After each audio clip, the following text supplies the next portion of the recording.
সালাম welcome back to another video. তো অন্যদিকে বরবাদ সিনেমা আটকানো নিয়ে এত জল্পনা কল্পনা চলছে, আর এদিকে বরবাদ টিমের তরফ থেকে এইসবের কোনো প্রবলেমই দেখা যায় না। মানে বরবাদ আর বেশি দিন বাকি নেই সিবিএফসি বা সেন্সর বোর্ডের কাছে এই সিনেমাটা যাওয়ার জন্য, এবং এই সিনেমাটা নিয়ে বরবাদের মেকার্স থেকে শুরু করে বরবাদের অডিয়েন্সরাও পর্যন্ত প্রচন্ড পরিমাণে এই সিনেমাটা নিয়ে কিন্তু ভাবনা চিন্তায় আছে যে এই সিনেমাটার মধ্যে যেন কোনো রকম ভাবে কাঁচি চালানো না হয়।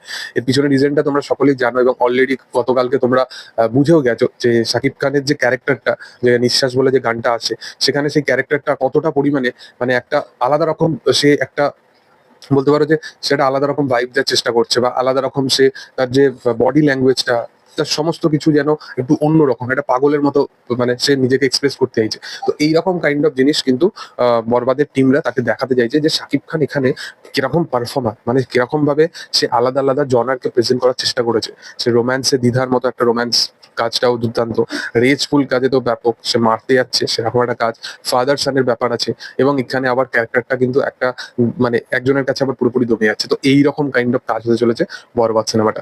তো এই সিনেমাটা নিয়ে কিন্তু মেকারসরা প্রচন্ড কষ্ট করে এই কাজটা করেছে। কাজটা এখনো পর্যন্ত তারা খুবই ল্যাভিশ স্কেলে কাজটাকে প্রেজেন্ট করতে চাইছে। কাজের এখনো আইটেম নাম্বার, মেন তাদের যে এখনো মেন যে কন্টেন্ট গুলো বা মেন যে কাহিনী, সেগুলো কিন্তু এখনো তারা প্রেজেন্টই করেনি। তো সেই কারণে শাকিব খানের আপকামিং ছবি বরবাদ নিয়ে অনেক জল্পনা কল্পনা চলছে, যে কন্ট্রোভার্সি চলছে যে এইগুলো হবে কি হবে না। তবে যেটা আপডেট আসছে যে সেন্সর বোর্ডের কাছে গেলে এটা নিয়ে অবশ্যই তারা ভাবনা চিন্তা করবে, এবং যদি এইরকম কাইন্ড অফ কিছু জিনিস হয় তো আগামী দিনে বড় পরিচালক যারা আছে তারা ওই মানে তাদের ওই ওই রকমই অবস্থা হয়ে যাবে। তাদের ওই কমার্শিয়াল সিনেমার নাম করে তারা হয়তো ওই ফ্যামিলি ড্রামা দেখাবে, এইরকম ব্যাপার, এবং ফ্যামিলি ড্রামার মধ্যে ওই লার্জ দ্যান লাইফ স্কেলের জিনিস দেখানো হবে। তো ওইগুলোকে আমার মনে হয় তুমি একটা জিনিস দেখবে যে প্রিয়তমা বলো, রাজকুমার বলো, এগুলো কিন্তু খুব যে ট্রিটমেন্টটা সেটা কিন্তু লার্জের দ্যান লাইফ, কিন্তু ইটসেলফ কিন্তু মাস কমার্শিয়াল সিনেমা এগুলো ছিল না।